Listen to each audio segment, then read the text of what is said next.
अब कर्नाटक की बात करते हैं। कर्नाटक की कांग्रेस सरकार ने आज आरएसएस पर डायरेक्ट अटैक किया। कर्नाटक के होम मिनिस्टर प्रियंक खरगे ने मोहन भागवत को चिट्ठी लिखी है। मोहन भागवत से आरएसएस की लीगल पोजीशन बताने को कहा है। प्रियंक खरगे ने पूछा कि संघ के पास पैसा कहां से आता है, आरएसएस की फंडिंग कौन करता है, आरएसएस की देश में कहां कहां कितनी संपत्तियां हैं। हालांकि प्रियंक खरगे पहले भी आरएसएस को टारगेट करते रहे हैं, लेकिन अब वो कर्नाटक के होम मिनिस्टर हैं।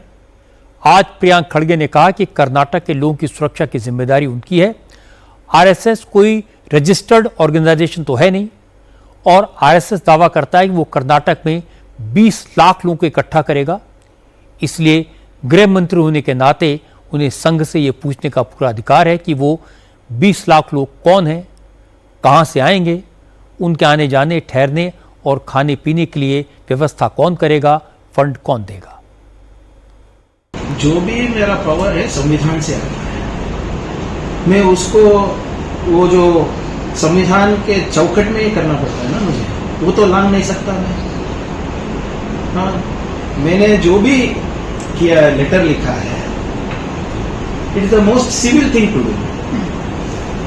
I have to write a letter, seek clarification. If they don't give clarification, then we will see whatever has to be done legally.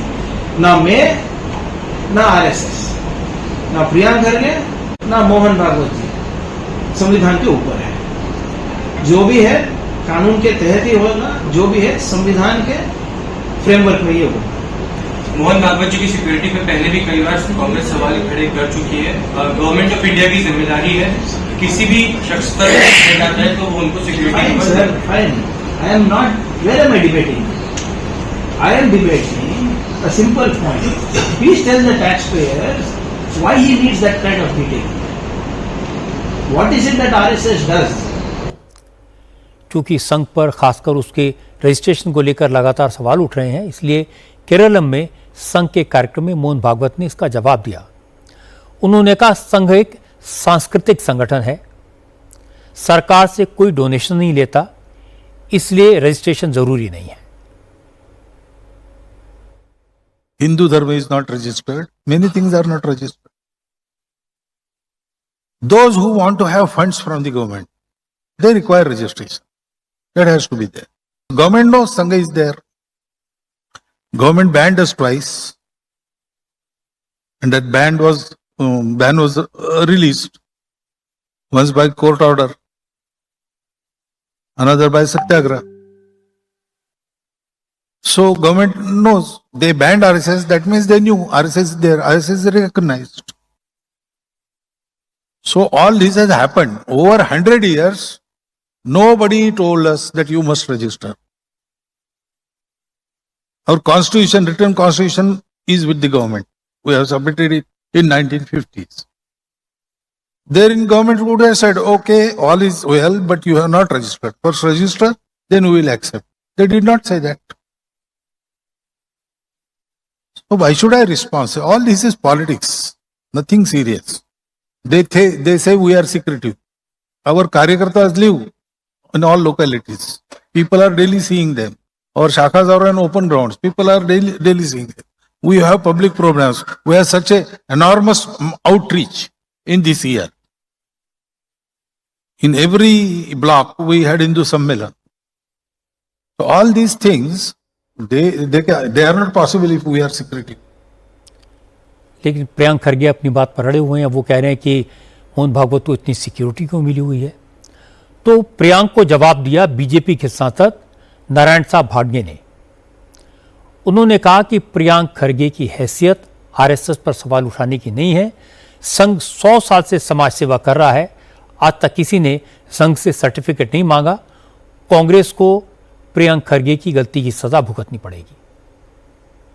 Kharge जी, आप इतने बड़े नहीं हैं कि मोहन जी भागवत को पत्र लिखकर जवाब मांगने इतना आपने बड़ा नहीं है। आपको आरएसएस के बारे में एबीसी भी पता नहीं है।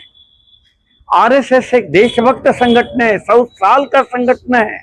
आज तक 100 साल में किसी ने आरएसएस रजिस्टर है ये पूछा नहीं। आरएसएस के शाखा में महात्मा गांधी जी भी आकर गए, उन्होंने नहीं पूछा कि आरएसएस रजिस्टर है, रजिस्टर नहीं है तो नहीं होगा। अंबेडकर जी आकर गए, उन्होंने भी नहीं पूछा कि रजिस्टर है या नहीं है। आपके प्रणब मुखर्जी राष्ट्रपति आकर गए आरएसएस शाखाओं में, उन्होंने नहीं पूछा कि रजिस्टर है या नहीं है। देश का जयप्रकाश नारायण आरएसएस के शाखा में आए, उन्होंने नहीं पूछा कि रजिस्टर है या नहीं। उन्होंने तो कहा अगर आरएसएस को आपको जातिवादी अगर मानते हैं तो मैं भी जातिवादी हूं। ऐसा राष्ट्रभक्त संगठन 1963 में पंडित जवाहरलाल नेहरू ने लाल किला के परेड में आरएसएस के 3000 स्वयंसेवकों ने हिस्सा लिया। ये अवकाश तुम्हारा ही प्रधानमंत्री पंडित जवाहरलाल नेहरू दिया। समय समय पर ऐसे लोग प्रकट होते रहते हैं जो आरएसएस से टकराते हैं और अपनी इमेज चमकाते हैं। अब तो राहुल गांधी ने साफ साफ कह दिया कि उनकी लड़ाई आरएसएस से है, इसलिए अगर प्रियंक खरगे संघ पर हमला कर रहे हैं तो उसमें आश्चर्य की कोई बात नहीं है। उन्हें लगता है कि उनके नंबर बढ़ेंगे, लेकिन संघ ने पिछले 100 साल में समाज के लिए सराहनीय काम किया है और उन्हें ऐसी बातों की कोई परवाह नहीं करनी चाहिए।